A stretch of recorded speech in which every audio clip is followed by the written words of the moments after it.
live at 8. ආයිබෝවන් එක්වන්න අදත් ඇත්ත දැනගන්න ලංකාවේ අංක එකේ සමබරතරතුරු ප්‍රකාශය live at 8. අදත් ඔබ හමුවන මම සජිත් රණසිංහ. මම විද්‍යා මාරඹගේ සුපුරුදු පරිදි අදත් මුලින්ම ප්‍රධාන පුවත් සිරස්තල. අන්තවාදය වෙනුවෙන් මරාගෙන මැරීමට සූදානම් වූ කතුන් පිරිසක් ගැන හෙළිදරව්වක්. සහරාන් හෂීම් ප්‍රතිඥාවක් ලබාගෙන තිබෙනවා ඕනෑම අවස්ථාවක ඉස්ලාම් අන්තවාදය වෙනුවෙන් මරාගෙන මැරීමට. අලුත් ව්‍යවස්ථාවෙන් උපජනාධිපතිවරුන් තිදෙනෙකු පත් කරන්නයි ඉල්ලීමක්. උපජනාධිපති 3 දෙනෙක් පත් කරන්න ඕන කියලා අපි බලාපොරොත්තු වෙනවා. උතුරු නැගෙනහිර මිනිස්සු සඳහා එක්කෙනෙක්, අදුකර දෙමළ ජනතාවෙන් වෙනුවෙන් එක්කෙනයි, ඒ වගේ මුස්ලිම් ජනතාවෙන් වෙනුවෙන් එක්කෙනයි. මිනුවන් ගොඩ නිවසක අවිගබඩාවක්. බඩුටිය දුන්නත් නම් මම ඔක්කොටම දෙනවා වැඩේ ගිහලා. අනිත් නෑ. ජිනීවා මානව හිමිකම් කවුන්සිල රැස්වීම හෙටින් ආරම්භේ. යෝජනාවට එරෙහිව සර්වාගමික එකමුතුවක්.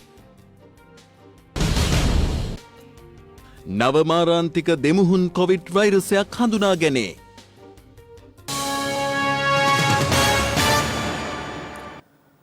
පාස්කු ඉරුදින ත්‍රස්ත ප්‍රහාරයේ මහමොලකරු වන සහරාන් හෂීම්ගේ අන්තවාදී පන්ති සඳහා සහභාගී වූ කාන්තාවන් 15 දෙනෙකු ඉස්ලාම් අන්තවාදය වෙනුවෙන් ඕනෑම මොහොතක මරාගෙන මැරෙන බවට ප්‍රතිඥා ලබා දී තිබූ බව අනාවරණ වී තිබෙනවා. පොලිස් මාධ්‍ය ප්‍රකාශක නියෝජ්‍ය පොලිස්පති අජිත් රෝහණ මහතා පැවසුවේ පසුගියදා මාවනැල්ල ප්‍රදේශයෙන් අත්අඩංගුවටපත් තරුණියගෙන් සිදු කළ ප්‍රශ්න කිරීම්වලදී මෙම කරුණු හෙළි වූ බවයි. සහරන් මෙහි වූ පන්තිවලට සහභාගී වීම හා අන්තවාදය පැතිරවීමේ චෝදනා මත මාවනැල්ල ප්‍රදේශයේ තරුණියක් පොලිස් අත්අඩංගුවට ගනු ලැබුවේ පසුගිය 19 වනදායි. මෙලෙස අත්අඩංගුවට ගනු ලැබුවේ මාවනැල්ලේ බුදු පිළිමවලට හානි කිරීමේ සිද්ධිය සම්බන්ධයෙන් දැනට රක්ෂිත බන්ධනාගාරගතව සිටින තරුණීන් දෙදෙනාගේ නැගණියයි. මේ කාන්තාව පෙරේදා දිනේදී අත්අඩංගුවට ගැනීමෙන් අනතුරුව ඇයගෙන් ප්‍රශ්න කරනු ලැබුවා. එහිදී අනාවරණය වූයේ ඇය සමග තවත් කාන්තාවන් 14 දෙනෙක් මෙම පන්ති සඳහා සහභාගී වී ඇති බවට, එම සහභාගී වී ඇති කාන්තාවන් 14 දෙනාගෙන් 5 දෙනෙක් මේ වන විට මියගොස් තිබෙනවා. පාස්කු ප්‍රහාරයෙන් අනතුරුව සයින්දුමරදු ප්‍රදේශයේදී සිදු වූ පිපිරීමේදී මෙම කාන්තාවන් 5 දෙනා මියගොස් තිබෙනවා. මීට අමතරව තවත් කාන්තාවන් 30 දෙනෙක් දැනට රක්ෂිත බන්ධනාගාරගත කර තිබෙනවා. ඒ වගේම මෙම කාන්තාවද සමග තවත් කාන්තාවන් 7ක් දැනට රැඳවුම් නියෝග මත ත්‍රස්ත ක්‍රියා විමර්ශන කොට්ටාශයේ භාරයෙන් පසු වෙනවා. මෙම කාන්තාවගෙන් ප්‍රශ්න කිරීමේදී අනාවරණීය ඇති වැදගත්ම කාරණය වන්නේ මෙම පන්තිවලට සහභාගී වීමෙන් අනතුරුව අවසාන දිනේදී මෙම කාන්තාවන් 15 දෙනා මගින් සහරාන් හෂීම් විසින් ප්‍රතිඥාවක් ලබාගෙන තිබෙනවා. මෙය බයියත් යනුවෙන් හඳුන්වන ප්‍රතිඥාවක්. මෙයින් අදහස් වන්නේ ඕනෑම අවස්ථාවක ඉස්ලාම් අන්තවාදය වෙනුවෙන් මරාගෙන මැරීමට ඔවුන් සූදානම් වන බවට, ඒ අනුව මේ සම්බන්ධයෙන් තවදුරටත් විමර්ශන සිදු කරනවා. පාස්කු ඉරුදින ත්‍රස්ත ප්‍රහාරය පිළිබඳව සොයා බැලූ ජනාධිපති කොමිසමේ වාර්තාව සමාලෝචනය කිරීමට ජනාධිපතිතුමා විසින් තවත් කමිටුවක් පත් කිරීම නීත්‍යානුකූල නොවන බව විපක්ෂය පවසනවා. අද පැවති මාධ්‍ය හමුවකදී පාර්ලිමේන්තු මන්ත්‍රී ලක්ෂ්මන් කිරියල්ල මහතා පෙන්වා දුන්නේ නීත්‍යානුකූල ලෙස ඉදිරිපත් කළ යුත්තේ නීතිපතිවරයාට බවයි. අදාළ කමිටුව සම්බන්ධයෙන් කාදිනල් හිමිපාණන්ද ඊයේ විරෝධය පළ කළා. පාස්කු ඉරිදා ත්‍රස්ත ප්‍රහාරය සම්බන්ධයෙන් සෙවීමට පත් කළ ජනපති කමිටුවේ ලබා දී ඇති නිර්දේශ සමාලෝචනය කර ගත යුතු ක්‍රියාමාර්ග නිර්දේශ කිරීමට සයපුද්ගල කමිටුවක් පත් කිරීමට ජනාධිපතිතුමා පියවර ගත්තා. අමාත්‍ය චමල් රාජපක්ෂ මහතාගේ ප්‍රධානත්වයෙන් යුතු එම කමිටුවේ සෙස්ස සමාජිකයන් වන්නේ ජොන්ස්ටන් ප්‍රනාන්දු, උදයගම් මන්පිල, රමේෂ් පතිරණ, ප්‍රසන්න රණතුංග සහ රෝහිත අබේගුණවර්ධන යන මහත්වරුන්. මේ අතර අදාළ පාර්ලිමේන්තු කමිටුව සම්බන්ධයෙන් අගරාදුගුරු අතිඋතුම් මැල්කම් කාදිනල් රංජිත් හිමිපාණන් ඊයේ සිය විරෝධය පළ කළේ මෙලෙසින්. මිනිස්සු 5 දෙනෙක්ගෙන් සැදුම්ලත් කොමිෂන් සභාව දුන්න විනිශ්චය සහ දුන්න රෙකමෙදාරුව ඒක දුන්නේ ආණ්ඩුවට ඒ කරුණු ඉෂ්ට කරන්න විතරයි. ඒ නිසා O level පාස් වෙච්ච නැති මිනිසුන්ට මේක තීරණය කරන්න දෙන්න පුළුවන්. මේ සම්බන්ධයෙන් විපක්ෂය පළ කළේ මෙවන් අදහසක්. මේ වගේ කමිටු පත් කරන්නේ දේශපාලන ඕමනා මත. දැන් බැරියල් එකක් දාලා තියෙනවා මේ වාර්තාවට. මේ පාස්කු කොමිෂන් වාර්තාව, විශේෂ ජනාධිපති කොමිෂන් වාර්තාව අධ්‍යයනය කරන්න ජනාධිපතිතුමා පාර්ලිමේන්තුවේ දේශපාලනයක් ගියන් කීප දෙනෙක් පත් කරලා තියෙනවා. මේක සම්පූර්ණයෙන්ම නීති විරෝධී ක්‍රියාවක්. ජනාධිපති කොමිෂන් වාර්තාවක් ඉදිරිපත් කරුවායින් පස්සේ ඒක ජනාධිපතිතුමාට දුන්නායින් පස්සේ ඒක වහාම නීතිපතිවරයාට හෝ අල්ලස් කොමිසමට අරින්න ඕන. එම ජනාධිපති කොමිෂන් වාර්තාව අධ්‍යයනය කරන්න කිසිම නෛතික පදනමක් නැහැ. මේගොල්ලෝ කරන්න හදන්නේ මේ ජනාධිපති කොමිෂන් වාර්තාව අධ්‍යයනය කළා වර්තමාන ආණ්ඩුවට ඇගිල්ල දෙකින සාක්ෂි ඉවත් කරන්න එහෙම නැත්නම් හංගන්න. දැන් ඊයේ කාදිනල්තුමා මේ කතාව කිව්වා. මේක කරන බව දැනගෙන තීරණ ගන්න නැතුව බලන් හිටපු කට්ටිය. ඒ වගේම කරපු ඒව් ටිකත් හොයලා දඬුවම් දෙන්න ඕන. අද මාළ කඩනේව් එතනෝල් කාර්යයන්ව දාලා තියෙනවා අර උගත් බුද්ධිමත් විනිශ්චයකාරවරුන්ගේ වාර්තාව අධ්‍යයනය කරන්න කියලා. මේක තමයි වියත් ක්‍රමය. මේකේ සහරාන් පමණක් නෙවෙයි එයාගේ පිටිපස්සේ තවත් මොලකාර කණ්ඩායමක් හිටිය බවයි අපිට පෙනී ගියේ. අපිටත් දැනගන්නට ඕනේ මේ කවුද මේ පිටිපස්සේ හිටියේ. කෙසේ වෙතත් රජයේ පාර්ශවය ඊට ප්‍රතිවිරුද්ධ අදහස් මෙලෙස ප්‍රකාශ කළා. දැන් මේ පාස්කුඩු ආරය හරියට අපේ කාලේ වුණා. සමගි බලවේගයේ මන්ත්‍රීවරු කතා කරන්නේ හරියට අපේ කාලේ වුණා. එදා අකමැති මේ රනිල් වික්‍රමසිංහ මහත්තයා මේ රටේ ජනාධිපති මෛත්‍රීපාල සිරිසේන මහත්තයා ඒ දෙගොල්ලෝ තමයි මේකට වගේ කියන්න ඕන. මම දන්නේ නැහැ ඉතින් කොහොමද අධ්‍යාපන සුසුකම් කියන එක. නමුත් ඉතින් අමාත්‍යවරු විදියට කටයුතු කරන කට්ටියක් නෙපත් කරලා තියෙන්නේ. නීතිඥ මාත්‍රු ඒ වගේ කට්ටියක් ඉන්නවා. ඒත් මේ පිළිබඳව අවශ්‍ය විමර්ශනය කරලා ජනාධිපතිතුමාට නිර්දේශයක් ලබා දෙයි. ඒ අනතුරුව නීතිපතිවරයා හරහා අධිකරණ ක්‍රියාමාර්ග වලට යමු. මේ වාර්තාව දුන්නොත් සම්පූර්ණ බුද්ධිතොරතුරු සියල්ලම හෙළිදරව් වෙනවා ජනතාවට. රටේ ජාතික ආරක්ෂාවට බලපානවා කියන එක. ඒක තමයි ජනාධිපතිතුමාගේ මතය වෙලා තියෙන්නේ. අපිට කැබිනට් මණ්ඩලෙත් ඒ වගේ අදහසක් දුන්නේ. පාස්කු ඉරු දින ත්‍රස්ත ප්‍රහාරය පිළිබඳව සොයා බැලීමට පත් කළ ජනාධිපති කොමිසම වාර්තාවේ කරුණු සලකා බලා ගත යුතු නිර්දේශ ඉදිරිපත් කිරීමට ජනාධිපතිවරයා විසින් පත් කළ කමිටුව හෙට දිනේ රැස්වන බව එහි සභාපති අමාත්‍ය චමල් රාජපක්ෂ මහතා පවසනවා.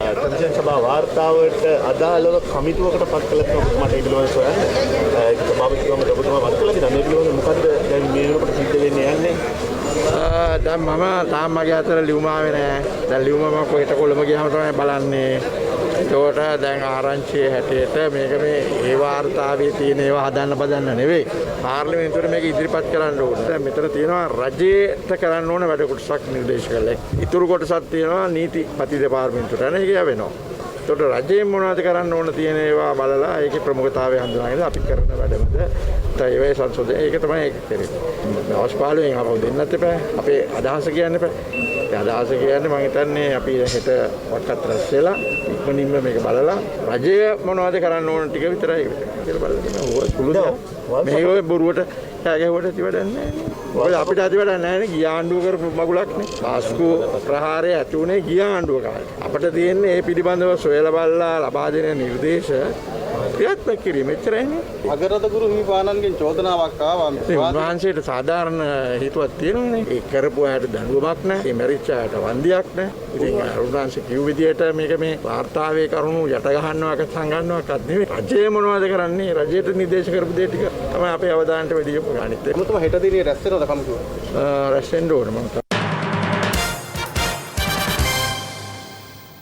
සංවර්ධන ව්‍යාපෘති ප්‍රමාදයට සහ ඒවායේ ප්‍රතිලාභ ජනතාවට අහිමි වීමට මූලික හේතුව වගකිව යුතු නිලධාරීන්ගේ නිසි දායකත්වයේ නොලැබීම බව ජනාධිපති ගෝඨාභය රාජපක්ෂ මහතා පවසනවා. ඊයේ පැවති ජනපති ගමසම්ක පිළිසඳරක් වැඩසටහනට එක්වෙමින් ගෝඨාභය රාජපක්ෂ මහතා මේ බව පැවසුවා. ජනපති ගම සමග පිළිසඳර වැඩසටහනේ 11 වන දේරයේ ක්‍රියාත්මක වුණේ පුත්තලම කරෝල ගස්වැව නෙළුම් වැව ග්‍රාමයේ. එහිදී පුත්තලම දිස්ත්‍රික්කයේ පවතින වාරි මාර්ග වැව් ආදී ප්‍රතිසංස්කරණයන් සහ කෘෂිකාර්මික ගැටලු කෙරෙහි වැඩි අවධානයක් යොමු වුණේ මතු ජන ගැටලු පදනම් කරගෙනයි. ඕගොල්ලෝ එකට වාඩි වෙලා මේක ඉක්මනට තීරණ අරගන්න ඕනේ. එතකොට මේ ප්‍රශ්න ඇති වෙන්නේ නැහැ. ඒක සාකච්ඡා කරන්න අනිත් අයත් එක්ක. දැන් ඕගොල්ලෝ මේ කඹ ඇද්දම පරිසරයෙන් මේ පැත්තට අදිනවා. වනජීවීකෙන් මේ පැත්තට අදිනවා. වන රක්ෂණකෙන් මෙහාට අදිනවා. එතකොට වෙන්නේ මහ ජනතාව තැලෙනවා. එහෙම නෙවෙයි නිලධාරීන් ඉන්නේ එකටයි. එකට එක්කාසු වෙලා කොහොමද කරන්නේ කියන එක බලන්නට ඕන. ඒකයි මේ මම මෙතන ඉන්න හැමෝටම කියන්නේ වෙන වෙනම හිතන්න එපා. මේ අවුරුදු ගණන් පරක්කු වෙන්නේ ඒකයි. ජනතාවට එපා වෙලා තියෙන්නේ ඒකයි. මේ තරුණ නිලධාරීන් ඉන්නේ. ඔයගොල්ලන්ට පුළුවන් කරන්න. දැන් අවශ්‍යතාවය දන්නෝනේ. මේ කුඩා වැව් ප්‍රමාණය සුද්ධ කරලා මේ වතුර වැඩි ප්‍රමාණයක් රඳවා ගන්න පුළුවන් වෙන්න මේවා ප්‍රතිසංකරණය කිරීම. ගරු ජනාධිපතිතුමනි එම වැව් 2019 6 වෙනි මාසේ 25 වෙනිදා ගොවිජන සහකාර කොමසාරිස් පුත්තලම් දිස්ත්‍රික්කයේ එතුමාගේ ලියුමෙන් අවහිර කරලා තියෙන අපේ ගොවිජන සමිතිය වලට ඒවා කරන්න එපා කියලා. අපේ මෙෂර්මන්ට් වලට කපන්න එක වෙනවා නම් අපි ඒක කරලා දෙන්න පුළුවන්. ඒක ඉංජිනියර්ස්ලට සුපර්වයිස් කරන්න පුළුවන් නේ. ඒ අය යටතේ කරවන්න. දැන් මේගොල්ලන්ගේ එක පටන් ගන්න මම එන්නම් බලන්න ඒගොල්ලෝ පස් කපනවාද කුඹුර සුද්ධ කරනවාද කියලා බලන්න. මට කියන්න ලබන සුමානේ හෝ ඊළඟ සුමානේ සතිය දවසක මම එන්නම් බලන්න. ශ්‍රී ලංකාවට එරෙහිව එක්සත් ජාතීන්ගේ මානව හිමිකම් කවුන්සිලයට ගෙන ඒමට නියමිත යෝජනාවට එරෙහිව කරුණු දැක්වීමට තමා සූදානම් බව විදේශ කටයුතු අමාත්‍ය දිනේෂ් ගුණවර්ධන මහතා පවසනවා. මේ අතර එක්සත් ජාතීන්ගේ මානව හිමිකම් කවුන්සිලයේ 46 වෙනි සැසිවාරය හෙට ආරම්භ කිරීමට නියමිතයි. කොවිඩ් වසංගතය නිසා ජගත් මානව හිමිකම් කවුන්සිලයේ සැසිවාරය හෙට ආරම්භ වන්නේ අන්තර්ජාල තාක්ෂණය ඔස්සේ. ජගත් මානව හිමිකම් කොමසාරිස්වරිය ප්‍රකාශයට පත් කළ වාර්තාව පදනම් කරගෙන ශ්‍රී ලංකාවට එරෙහි යෝජනාවක් මෙම සැසිවාරයට ඉදිරිපත් කිරීමටයි කටයුතු යොදා තිබෙන්නේ. කෙසේ වෙතත් විපක්ෂ දේශපාලඥයින් පවසන්නේ ජිනීවා මානව හිමිකම් සැසිවාරය හමුවේ ඉදිරිපත් කරන කරුණු පිළිබඳව මෙතෙක් විපක්ෂය දැනුවත් කිරීමට ආණ්ඩු පක්ෂය විසින් ක්‍රියා කර නොමැති බවයි. දිනේෂ් ගුණවර්ධන ඇමතිවරයා මේ රටේ මාධ්‍යට ප්‍රකාශ නිකුත් කළ වැඩක් නෑ. ලෝකෙට ගිහිලා කියන්නට අවශ්‍යයි. අපි රටක් හැටියට මානව හිමිකම් ආරක්ෂා කරේ මෙහෙමයි කියන එක. පහුගිය ආණ්ඩුව කාලේ මේක යම්තම් බේරුම් කරණයක් කරගන්න පුළුවන් අවස්ථාවක් උදා කරගන්න සූදානමක් තිබුණා. නමුත් මේ ආණ්ඩුව ආපු ගමන් ඒ සියලු යෝජනා වලින් අයින් වෙලා බොහොම උද්දච්ච විදියට මේ රාජතාන්ත්‍රික කටයුත්ත සිද්ධ කරන්න ගියා. එතනදී ඒක ප්‍රතිඵලයක් හැටියට මේ ළඟ එන ජිනීවා එකේදී යම්කිසි නරක ප්‍රතිඵල ලැබෙන්න ඉඩ තියෙනවා. මංගල සමරවීර තිහාලේරක් එකයි කියන එකෙන් අපේ රට පාවා දීලා අපේ රටේ හමුදාව වැරදි කරා දඩුවම් කරපන් කියලා තිබ්බ නින්දිත වැඩපිළිවෙලෙන් එළියට එන්න අපි මේ වෙනකොට අවශ්‍ය කටයුතු කරමින් ඉන්නවා. මේ අතර ශ්‍රී ලංකාවට එරෙහිව යෝජනාවක් මෙම සැසිවාරයට ඉදිරිපත් කිරීම සම්බන්ධයෙන් බෞද්ධ, හින්දු, කතෝලික සහ ඉස්ලාම් ආගමික නායකින් රසකගේ සහභාගීත්වයෙන් අද අනුරාධපුරයේදී මාධ්‍ය හමුවේදී අදහස් පළ කරනු ලැබුවා. ජාතීන් අතර අන්‍යෝන්‍ය සමගියත් ඇති වෙලා ආගම් අතර සහජීවනයකුත් ඇති වෙලා සියලු දෙනාම රටේ අත්වල් බැඳගෙන ඉන්න කාලවකවානුවක මේ වගේ දෙයක් රටක වෙනකොට ඒක හැම දිනාටම චිත්ත පීඩාවක් බවට හැමදාම පත් වෙනවා. මේක මේ කාලෙට මේක වැඩි කරන්න එපා. මේක ඉවරයි ඒක. ඒක නිසා අපි ඔක්කොම සන්තෝෂම එක දණ්ඩ ඉන්න ඕනේ. මිචෙල් බෙසන් මෙතිනිය පොඩ්ඩක් හිතලා බලන්න ඕනේ අපේ ලංකාව ගැන. ඒ කියන්නේ කඩා කප්පල් කරලා නේ මානව හිමිකම් අපේ රණවිරුවන්. කවදාවත් එහෙම කරන්නේ නැත්නේ. පිට රටවලනොත් ඔය ජිනීවා හයිකුත් ඔය කට්ටිය ඔක්කොම අපේ රටට තවත් ඉදිරියට යන්න උදව්පදව කරන්න ඕනේ කියලා තමයි මමත් ඉල්ලන්නේ. මේ හැම කෙනෙකුට සමසේ සලකාගෙන යම්කිසි සාමයෙන් සතුටින් එකමුතු ගමනක් යන්න හදන වෙලාවේ මේ අනවශ්‍ය විදිහේ දේවල් කරලා මේ රටට ජාතියට පීඩාව ඇති කරලා රටේ ජනතාවට දුකට වේදනාවට පත් නොකරන ලෙස සිහිපත් කරනවා. මහා කොමසාරිස්තුමියගේ වාර්තාවට පිළිතුරු ලිඛිතව අපි යවලා තිනවා. ශ්‍රී ලංකාව සම්බන්ධයෙන් කර තිබෙන නිර්දේශයන් ක්‍රියාත්මක කිරීමට එරෙහිව අපේ මිත්‍ර රටවල් සමග අපි මේ වෙන විටත් කටයුතු කරමින් සූදානම් වෙලා සිටිනවා. COVID-19 මර්ධන එන්නත් කරන සැලසුමකින් තොරව සිදු කරන බවට රජයේ වෛද්‍ය නිලධාරීන්ගේ සංගමය චෝදනා කරනවා. එම සංගමය පෙන්වා දෙන්නේ මේ හේතුවෙන් ජනතාව මෙන්ම සෞඛ්‍ය අංශද දැඩි අපහසුතාවයට පත් ඇති බවයි. මේ අතර කොරෝනා වෛරස් ප්‍රභේද දෙකක් මිශ්‍ර වී සැදුණු නව දෙමුහුන් මාරාන්තික වෛරස් ප්‍රභේදයක් සම්බන්ධයෙන් ඇමරිකාවෙන් වාර්තා වනවා. බ්‍රිතාන්‍යයෙන් හඳුනාගත් විකෘති වූ නව කොවිඩ් ප්‍රභේදය සහ කැලිෆෝනියාවෙන් හඳුනාගත් තවත් කොවිඩ් ප්‍රභේදයක් ඒකාබද්ධ වීමෙන් සෑදුණු නව දෙමුහුම් වෛරස් ප්‍රභේදයක් ඇමරිකාවෙන් හඳුනාගෙන තිබෙනවා. මේ වඩාත් මාරාන්තික වෛරස් ප්‍රභේදයක් වන අතර විද්‍යාඥයින් පවසන්නේ නව වෛරස් ප්‍රභේද දෙකේ ජාන එකිනෙක සම්මිශ්‍රණය වීමෙන් මෙම මාරාන්තික නව දෙමුහුම් වෛරස් ප්‍රභේදය නිර්මාණය වී ඇති බවයි. මේ සමාජයේ පැතිර ගියහොත් ලොව විශාල අවධානමකට පත්වන බවද විද්‍යාඥයින් අනතුරු අඟවා තිබෙනවා. මේ අතර ජපානයෙන්ද නව කොවිඩ් වෛරස් ප්‍රභේදයක් හඳුනාගත්තා. ඉන්දියාවෙන්ද නව කොවිඩ් ප්‍රභේද 240ක් හඳුනාගෙන ඇති බව එරට මාධ්‍ය වාර්තා කළා. බ්‍රිතාන්‍යයෙන් වාර්තා වූ COVID-19 නව ප්‍රභේදය මෙරට ප්‍රදේශ කිහිපයකින්ද පසුගියදා හඳුනාගත්තා. එම ප්‍රභේදය මෙරට කොවිඩ් මර්ධනය සඳහා කෙරෙන ඇස්ට්‍රාසෙනෙකා එන්නත් කෙරෙහි කෙසේ බලපාන්නේද යන්න පිළිබඳව තවමත් නිශ්චිතව හඳුනාගෙන නැහැ.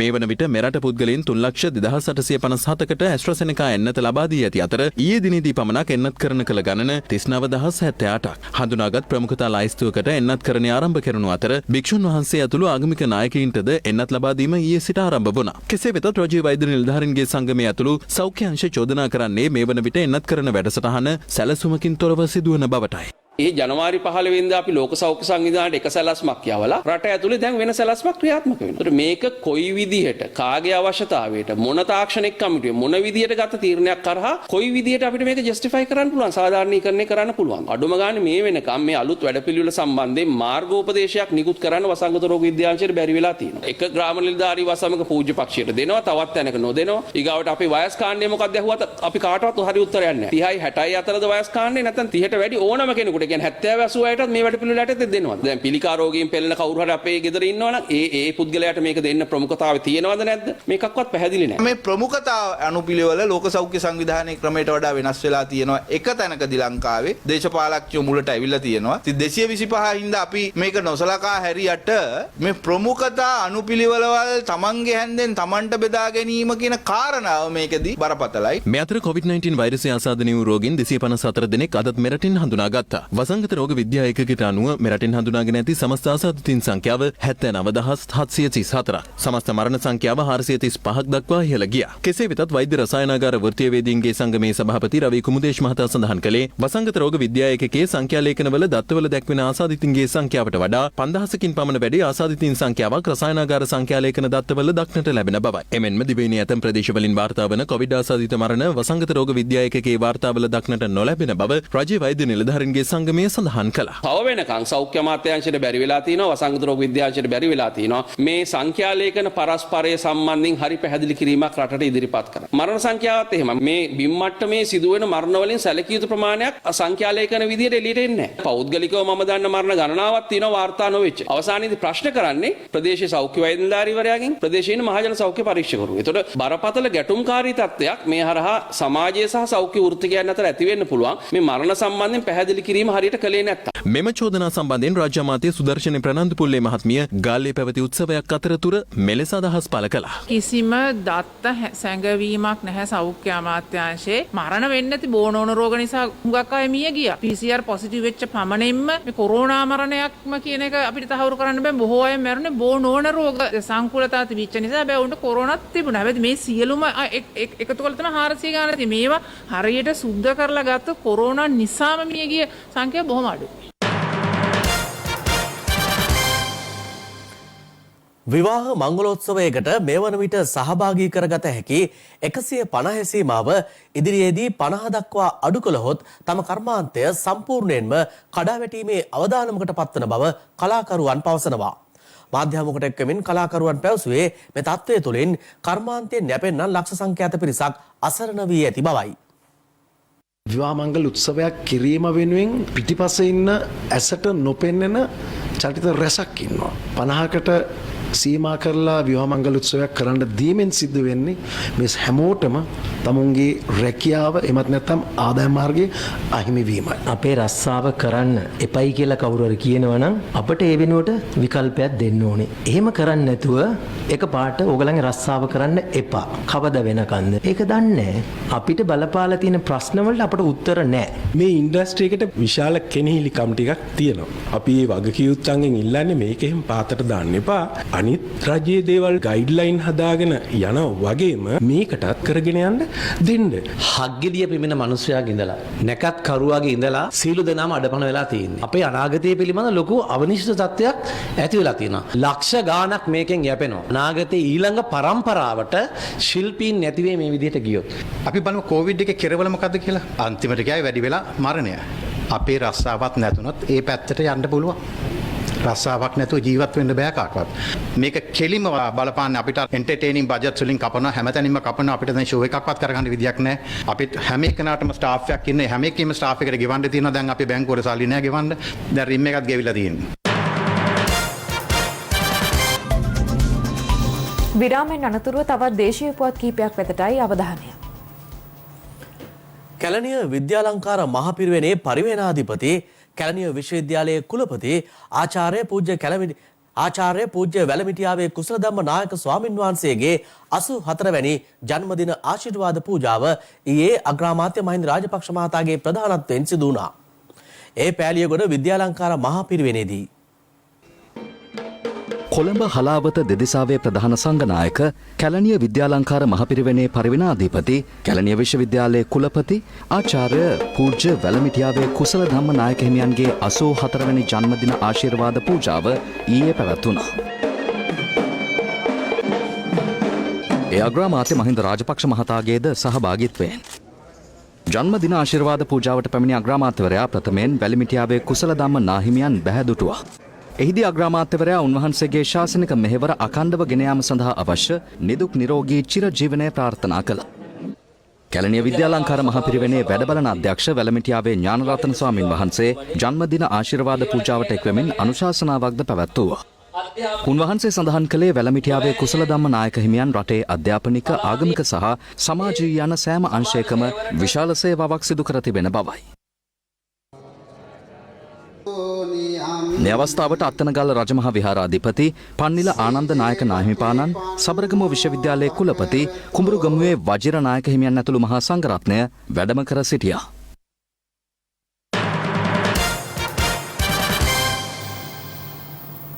පාස්කු කොමිසමේ වාර්තාව ලබා ගැනීම සඳහා කාදිනල් හිමියන්ට උද්ඝෝෂණ පවා සිදු කිරීමට සිදුව තිබීම කනගාටුවට කරුණක් බව විපක්ෂ නායකවරයා පවසනවා. එමෙන්ම පාස්කු ප්‍රහාරයට සම්බන්ධ වූවන්ට තම රජයක් යටතේ අනිවාර්යෙන්ම මරණීය දණ්ඩනය ලබා දෙන බව විපක්ෂ නායක සජිත් ප්‍රේමදාස මහතා අද පැවසුවේ විපක්ෂ නායක ජංගම සේවය හා එක්වෙමින්. විපක්ෂ නායක ජංගම සේවයේ 41 වෙනි අදියර අද පැවැත්වුණේ ලුණුගම වෙර බැඳිගම් තොටදී. මෙහිදී ජනතාව තමන්ට මුහුණ පාන්නට සිදු තිබෙන ගැටලු පිළිබඳව විපක්ෂ නායකවරයාව දැනුවත් කළා. අද රටේ තිබෙන්නේ එදා වේලටුවස් ආණ්ඩුවක්. අද අතිඋතුම් වූ කාඩිනල්තුමාට සිද්ධ වෙලා තිබෙනවා පාස්කු කොමිසම් වාර්තාව ලබා ගැනීම සඳහා උද්ඝෝෂණ කරන්න. මම තමුන්නාන්සලාට පොරොන්දු වෙනවා අනිවාර්යෙන්ම පාස්කු ප්‍රහාරයට මුලපුරපු මොලකරුවන් මහ මොලකරුවන් අපි අනිවාර්යෙන්ම රටටත් ලෝකයටත් හෙළි කරනවා. හෙළි කරනවා පමණක් නෙවෙයි ත්‍රස්ත ප්‍රහාරවල නියැලෙන සියලු දෙනාට සැලසුම් කරන අයටත් අනිවාර්යෙන්ම මරණීය දණ්ඩනය ක්‍රියාත්මක කරන්න අපි අනාගත රජයක් හැටියට කටයුතු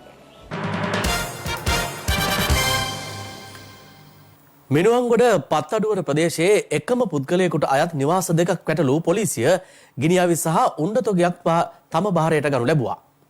වැටලීම සිදු කළ මිනුවන්ගොඩ පොලිසිය පැවසුවේ එම නිවසේ තිබී වාහන අංකතාවඩු සහ විදෙස් මත්පැන් තොගයක්ද සිය භාරයට ගත් බවයි. මිනුවන්ගොඩ පොලිසියට ලද තොරතුරක් මත එහි නිලධාරීන් මිනුවන්ගොඩ පත්තඩුවන ප්‍රදේශයේ නිවසක් වටලනු ලැබුවේ ඊයේ සවස 3ට පමණ.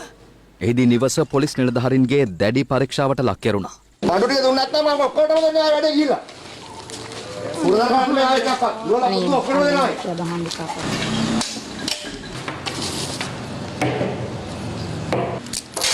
එහිදී නිවසේ විවිධ ස්ථානවල සඟවා තිබූ විවිධ වර්ගයේ ගිනිඅවි කිහිපයක් සොයා ගැනීමට හැකි වුණා.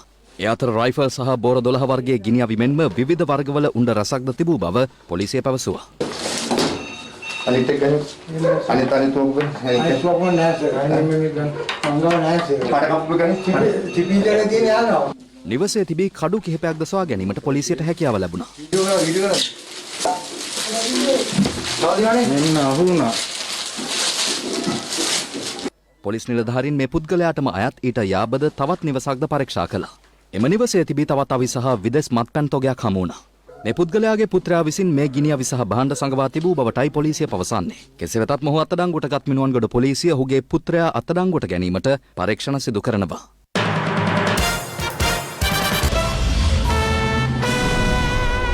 This is Live at 8. දැන් තවත් දේශීය පුවත් කිහිපයක්. කොවිඩ් ව්‍යසනයේ හමුවේ පාසල් දරුවන් ඉන් ආරක්ෂා කර ගැනීමේ අරමුණින් ස්වර්ණවාහිනී සමග ඩෙටෝල් ආයතනය එක්ව දියත් කළ ස්වර්ණශ්‍රී සත්කාර වැඩසටහන ඉකුද්දා හලාවත ප්‍රදේශයෙන් ආරම්භ කළා.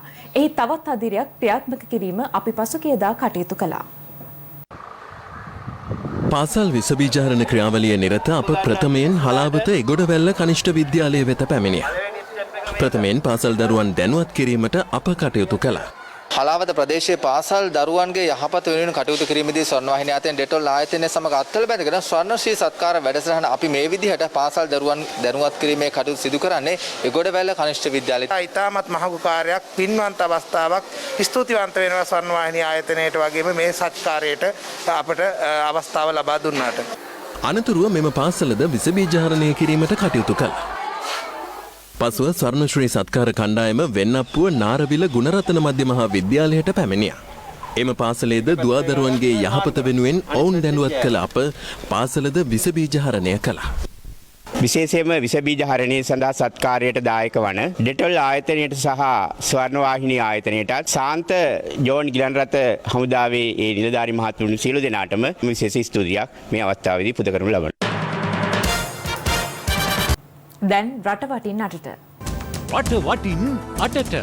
නව ව්‍යවස්ථාවට ලිඛිත යෝජනා කළ පක්ෂ හා කණ්ඩායම් සමග අදාළ කටයුත්ත බහර විද්වත් කමිටුව අද තවදුරටත් සාකච්ඡා කළා. එහිදී පක්ෂ රැසක් අදත් සිය යෝජනා පිළිබඳ පැහැදිලි කළා. මේ රටේ ජාතික ප්‍රශ්නේ නැති කරන්න අපි අවස්ථාවක් ඉල්ලලා තියෙනවා කතා කරන්න. අපි බලාපොරොත්තු වෙනවා උපජනාධිපතිවරු 3 දෙනෙක් පත් කරන්න ඕනේ කියලා. ජනාධිපති කෙනෙක් ඉන්න ඕන. ඒ වගේම අනික් ජාතිවරු ජාති 3කටම උපජනාධිපති 3 දෙනෙක් පත් කරන්න ඕනේ කියලා අපි බලාපොරොත්තු වෙනවා. උතුරු නැගෙනහිර මිනිස්සු සඳහා එක්කෙනෙක්, අදුකර දෙමළ ජනතාවෙන් වෙනුවෙන් එක්කෙනෙක්, ඒ වගේ මුස්ලිම් ජනතාවෙන් වෙනුවෙන් එක්කෙනෙක්. හැබැයි ජනාධිපති ක්‍රමය මේ ක්‍රමයට පවත්වන්න ඕනේ කියලා අපි බලාපොරොත්තු වෙනවා. ජනතාව තෝරන්න ඕනේ ජනාධිපති. ඒ ක්‍රමය තමයි බලාපොරොත්තු වෙන්නේ.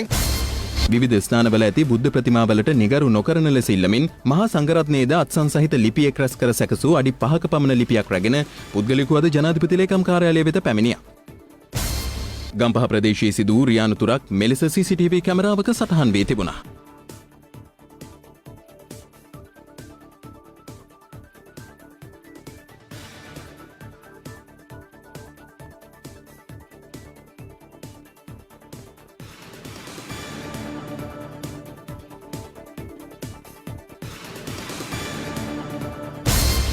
විබිල ප්‍රදේශයේ ඉන්ධන පිරුම්හලක් අසල නවතා තිබූ යතුරු පැදියක් එක්වරම ගිනිගන්න අයුරු CCTV කැමරාවක මෙලෙස සටහන්ව තිබුණා.